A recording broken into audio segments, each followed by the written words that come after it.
Hi all, welcome to part 30, module 2 computer networks. So far we were seeing that CSMA bar CD protocol, exponential back-off algorithm and the basic Ethernet and its features. Now let's see a derivation for the performance of a typical Ethernet, particularly the classic Ethernet. So we will end our discussion on classic Ethernet with a performance evaluation. Now let's examine the performance of the classic Ethernet under conditions of heavy and constant load. Heavy and constant load in the sense we assumed some K stations always ready to transmit. For a considerably good value of K. So if each station transmits during the condension slot with a probability P, so there are K stations which are trying to transmit at any time. So like that we are assuming, and out of this K station, each station, what is the probability of transmitting? That is P. Then the probability capital A that some station acquires a channel in that slot. So in a particular slot, K stations were ready to send their data at any time, right? So like that we assumed. So K stations are ready, and out of this K station, someone acquire the channel means exactly one should send and all others should not send. So for each one, the probability of sending a frame is P, then probability of not sending the frame will be 1 minus P. Then can you tell me what is the probability that there is a success for at least one, not at least one, exactly one, because if more than one are successfully transiting means collision will be there. So that we don't want. Exactly one station out of the K station transmit in a particular slot, right, and let it be capital A. So you can you'll be getting this as a value like this. And what is this? This is something called binomial expansion, not binomial expansion, binomial distribution, sorry. In binomial distribution, out of n, what is the probability of occurring K success? Like that you may learn that formula. It is like NCK into probability of single success is P, say then P raised to K, and failure is 1 minus P, then 1 minus P raised to n minus K. So what is happening? Out of n event, what is case? What is the probability that K are success? So success probability is P. So that P should repeat K times, and failure should happen for the remaining n minus K event. So that I can say that I am getting exactly K success.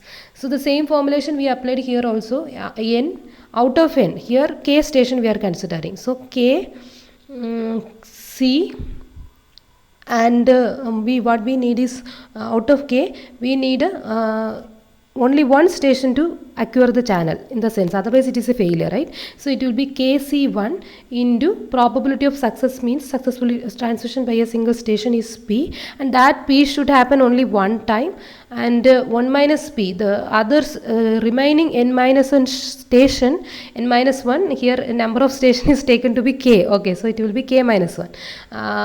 They should not send the data. So KC1 is K times P into 1 minus P raised to K minus 1. So like that you can see. So here I applied that binomial distribution and I mapped. So this is so what is this? This is binomial distribution of NK.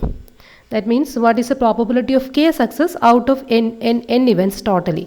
So in our particular scenario, what we need is binomial distribution of out of K station, what is the probability that exactly one transmit the data. So that is going to define successful transmission in Ethernet, right? Classic Ethernet. When K are trying at the same slot, if only one is sending and remaining n minus K minus 1 are not sending means it is a success.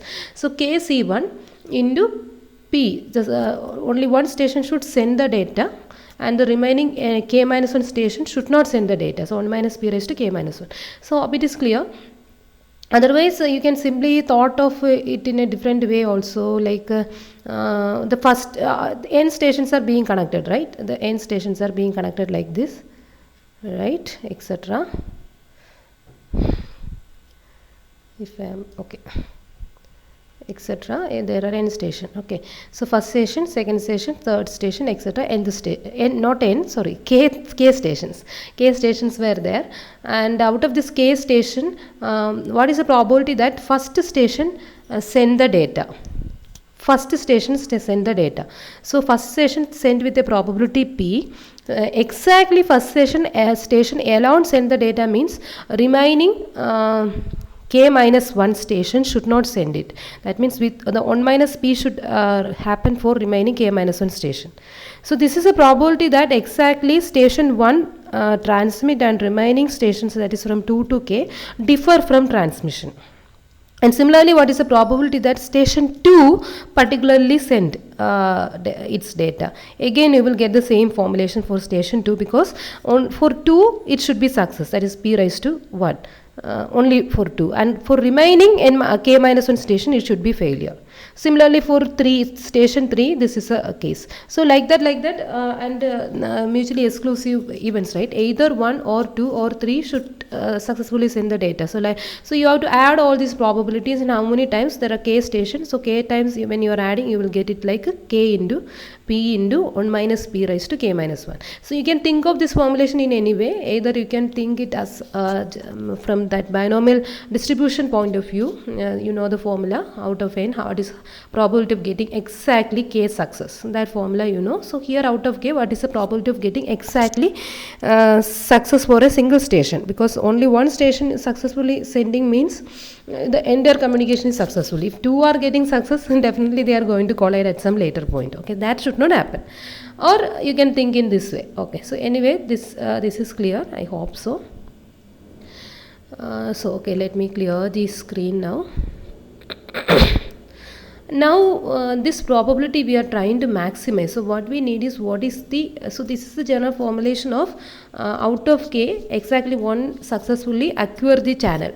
Now what is maximum value for this particular probability? So we can derive maximum of it. So as we already know, at max the derivative, right, dA by dp. So what is we have to find out the maximum for p, right? So with respect to p, when you are taking the derivative, at maximum the function will give you 0 at max. So what is that maximum? What is the value of p such that this entire expression is giving you a maximum? Okay, so that is what we are trying to see. So we can take the derivative of this expression with respect to p. So how you will be taking? You can take this k as a constant outside, then first into derivative of second, right? So p into 1 minus p raised to k minus 1. So something raised to x raised to n, you know the formula. X raised to n, what is this derivative? N x raised to n minus 1 with respect to x if you are taking the derivative. So this is, let it be y, what is dy by dx. So this formula you know. So that is what we are trying. First into derivative second, it will be k minus 1 into 1 minus p raised to k minus 1 minus 1. So it is k minus 2. The whole power, okay, plus second into derivative first, that is what is second. It is 1 minus p raised to k minus 1 into derivative first, that is p, dp by dp, it is 1. Okay, so this is equal to 0. So like that we are getting, and k, you know, number of station, that is not going to be 0. That is, so you can eliminate this. K is never k is not equal to 0, right? That we know. K naught is never going to be 0. And what else? So from the remaining expression, that you can equate to 0, and what you can do is you can take this 1 minus p the whole raised to k minus 2 outside. Okay, just take it outside, so that this will be p into k minus 1, right? Sorry, some minus. So when you take derivative of first p into derivative second, that is k minus 1 into 1 minus p raised to k minus 1 minus 1, but instead of x we are getting 1 minus p, right? So you have to take its derivative again. 1 minus p, its derivative of minus 1, that minus 1 you have to multiply. I forgot to do that. Minus 1 is also there, so there will be a minus 1, right? So let me take it as minus p into k minus 1. So plus, and from here what happened, 1 minus p raised to k minus 2 is out, means you can multiply this term with 1 minus p and you can divide it with 1 minus p. So that divided 1 minus p is actually becoming 1 minus p raised to k minus 2, and that is coming out. And now the multiplied 1 minus p will be presenting like this, right, into 1. and this is equal to 0. Is it clear? So we are taking 1 minus p raised to k minus 2 outside. So what remains is, here there is a minus 1 minus p into k minus 1 plus 1 minus p raised to k minus 1. I multiplied and divided by 1 minus p. That multiplied 1 minus p remains here. Divided 1 minus p actually become 1 minus p raised to k minus 2. That is coming out. Okay. Now again, you know, this is 1 minus p is a probability value when you are taking its power up to some k minus 2. That is not going to be 0. So what makes this product 0? That will be that inner part. So this is like minus pk plus p plus 1 minus p. I just multiplied inside minus pk minus p into minus 1. It will be plus p plus 1 minus p is equal to 0, and this plus p and minus p you can cancel out. What remains is 1 minus pk is equal to 0, or pk is equal to 1. That makes p is equal to 1 by k. So the maximum, this a will be getting a max. So the maximum probability of a successful transition by exactly one station, or the successful transmission by the entire classic Ethernet, that is A max, will be obtained. So A max will happen at p is equal to 1 by k. Now what is this A max? That is the next question. So to get this A max, let me take a different pen, change pen color. Okay, now to get this, so we can try getting A max here. In the original equation you have to substitute p is equal to 1 by k. So that will be like k into 1 by k. P I am substituting as 1 by k in the original expression for A. So A will be getting A will be getting maximum value at p is equal to 1 by k. So that is what we understood. So what is that A max? So that is you are going to get it by substituting p is equal to 1 by k in the original expression for A. So here you can substitute p is equal to 1 by k. So k is k into 1 by k into 1 minus 1 by k the whole power k minus 1, right? So this is going to be cancelled, and you are getting the expression like 1 minus 1 by k the whole raised to k. Minus 1, if you want, you can approximate. So this is approximately a value like this, right? Now you know when you take a limit of it as k goes to infinity. So what was our k? So we assumed that there are k stations. They are always ready to transmit, and for a heavy and constant load we are having this derivation. So heavy load in the sense you can assume a very large value for this k. So that is what we done. We assumed some infinite value for k. For a very k goes to infinity means a large value for k. What is this expression? That is 1 minus 1 by k raised to k. Minus 1 is there. Again, as k goes to infinity, minus 1 I can ignore. And this expression you may studied in your mathematics class, and this is nothing but this is expansion of. So when you apply limit over this particular expression in mathematics, you could know. I'm not going to its derivation. You can see any mathematics books, so you will understand that. So something like this will give you a value of 1 by e. So what are all the things we obtained? So this is something you can remember as a formulation. Okay, I'm not going to into its derivation. So A max you are getting as 1 out of E. E, you know, the Euler constant 2.712, like that value it is having 2.72, yeah, around. And the maximum A is 1 by E, and that is occurring at P is equal to 1 by k. So everything is clear, right? The A max is 1 by E and you are obtaining this for k goes to infinity. So as k goes to infinity, you are getting a maximum probability, this particular A's, that is success probability, to be 1 by E, and that is happening at P is equal to 1 by k, right? Let me clear the screen. Please note down. I hope the derivation is clear for you. See, yeah. A is maximized when P is equal to 1 by k, and that maximum value of A, that is A max, found to be 1 by E as k goes to infinity. Okay, this is what we tried to derive so far. So in textbook they are giving only this. I just thought of giving a derivation for you, that's all. Or you can just remember like this. From this expression you are getting a maximum value of P capital A to be 1 by E, that will happen at P is equal to 1 by K for a very large K. Now another step, so this is a slightly tricky derivation, so it will be better if you understand it.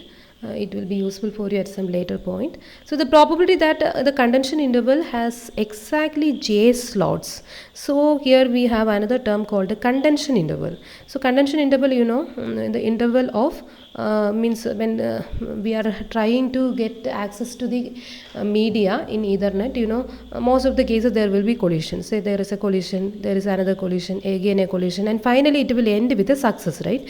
So if this is the case, then this is the condension interval, right? So what is the probability that the condension interval is having exactly J slot?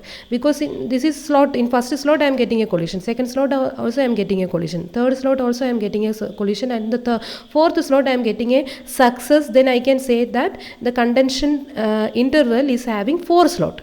In general, what is the probability that it is having exactly J slot? It is having exactly J slot means I am getting a failure for J minus 1 times, right? And I am getting a success at the jth time. I mean, I am getting exactly one success and J minus 1 failure, right? Out of J slot, J minus 1 failure and 1 success. Together it is making the condension interval to be of J slot. Is it clear? J slot means the condension interval is ending with a number of failure ended with a success. And that is the point the condension interval is ending. So condension interval is having J slot means J minus 1 failure and 1 success, right? So the success probability, A. So capital A is happening only one time and 1 minus A is repeating J minus 1 time. So capital A one time and 1 minus capital A, failure, J minus 1 time and one success, like that. So this is the probability that the condension interval is containing J slots. So the mean value you can calculate like, so how to take the mean. You can take the average like this.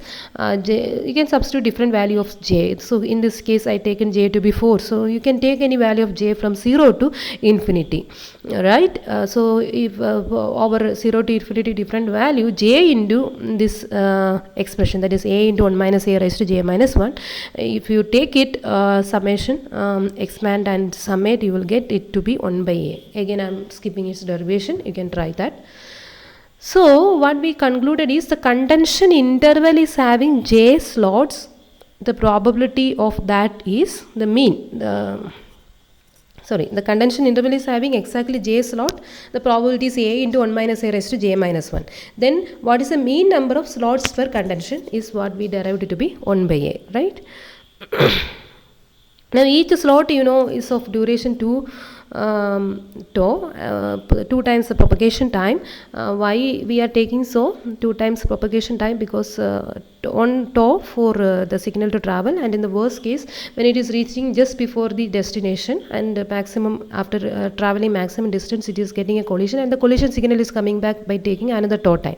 So totally 2 tau is the duration of each slot, right?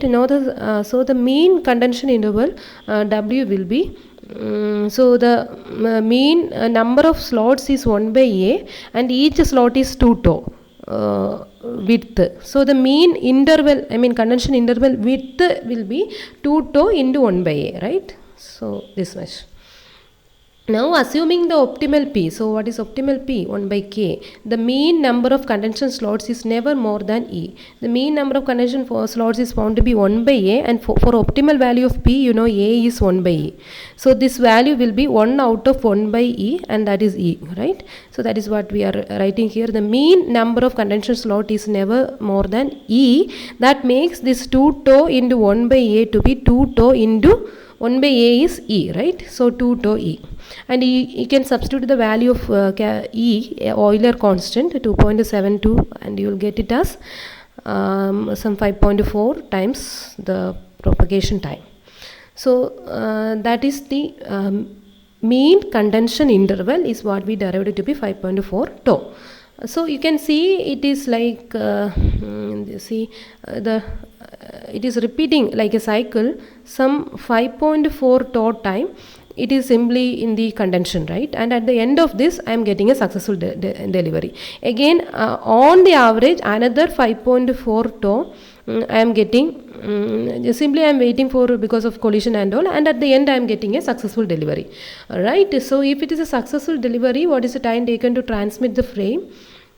Let it be p second. So the frame transmission time, if it is p second, then the channel efficiency is, see, actual time I taken to transmit my frame is p only, but this 2 tau by a or 2 tau e, the value that we just derived is what is my contention interval. So this much time I am waiting because of the collision, and at the end of this much time on an average, so this is an average value only, hope you remember, at the end of an average value of 2 tau by a, I'll be getting a success. So if it is success, with the p time I can transmit my frame. So so this is a cycle time, right? So p plus 2 tau plus 2 tau by a, and with this cycle time, actual time taken to transmit my frame is just p only. So this is a useful time. So p divided by p plus 2 tau by a is found to be the channel efficiency. Now what you can do is you can divide this entire thing with p. So when you are dividing it with p, you will be getting it like 1 divided by 1 plus 2 tau, okay, 2 tau, what was my e, this capital 1 by capital A, you know, e, right? 1 by capital A is e, then I am dividing by p, right? So that p value will come here, just like this. The entire expression I am dividing by p. P by p is 1, again p by p is 1, this value divided by p, and 1 by a I write as e. Okay, is it clear?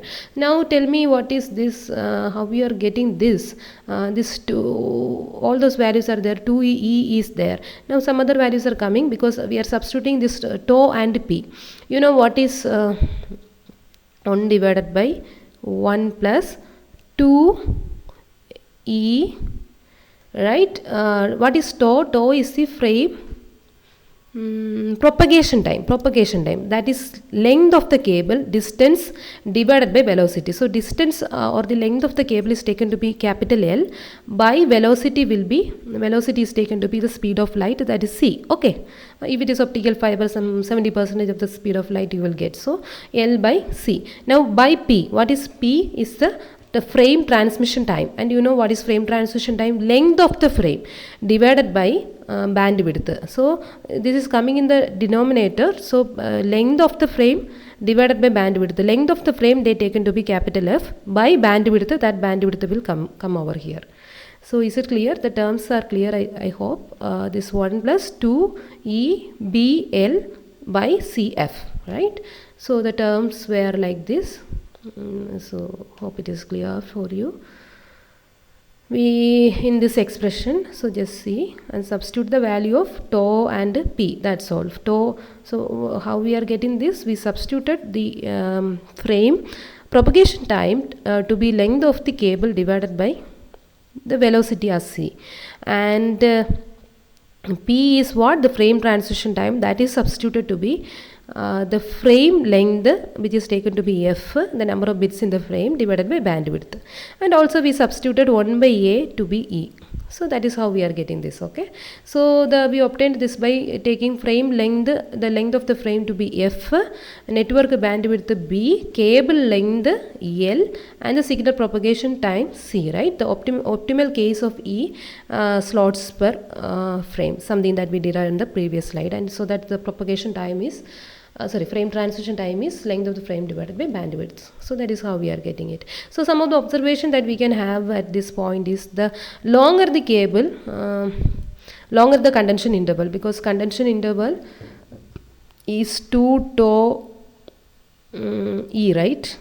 Like something 5.4 E, 5.4 tau, like that we derived the condension interval. So this tau is actually 2 times E into tau is propagation time, that is length of the cable divided by the velocity. So if as L is more, this condension interval is more, so we don't want a more value for contention intervals, right? So we want to reduce the contention interval so that we will get a success very fast.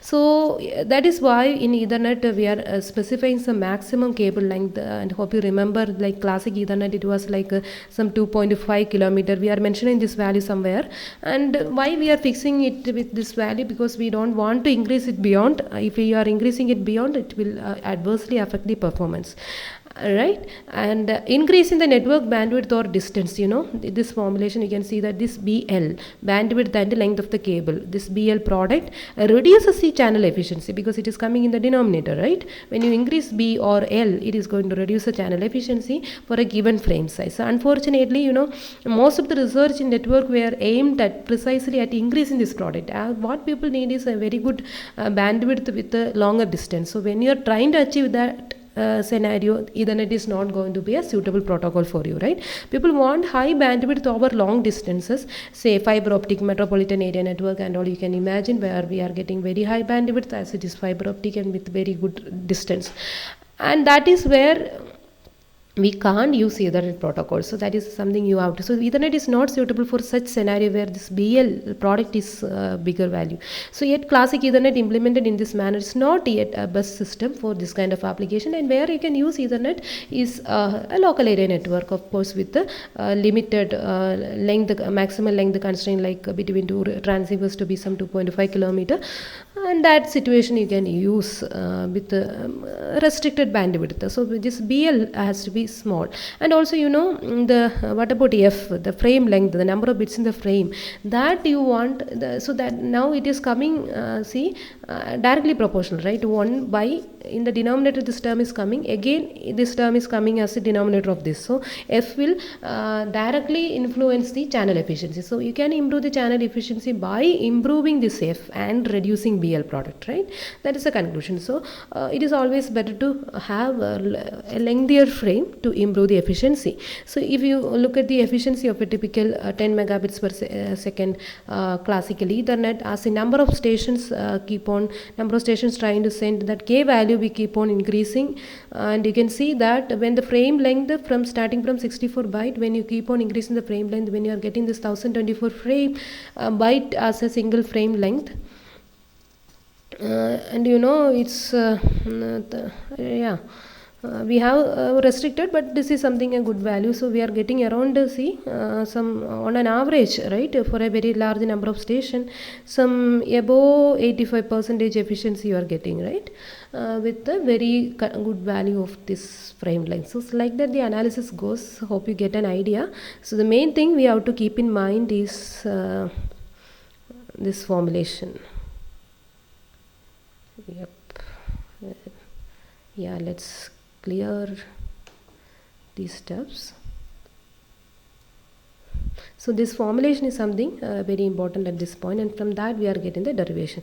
To how we obtain that, I hope you remember the derivation. You repeat the presentation if you want. Yeah. This formulation is something important, A, and its maximum value, how we derived. Hope everything is there in your mind. Otherwise, even if you feel it to be slightly tougher, you can skip it even. But it is always better to know the derivation, the formulation in this way.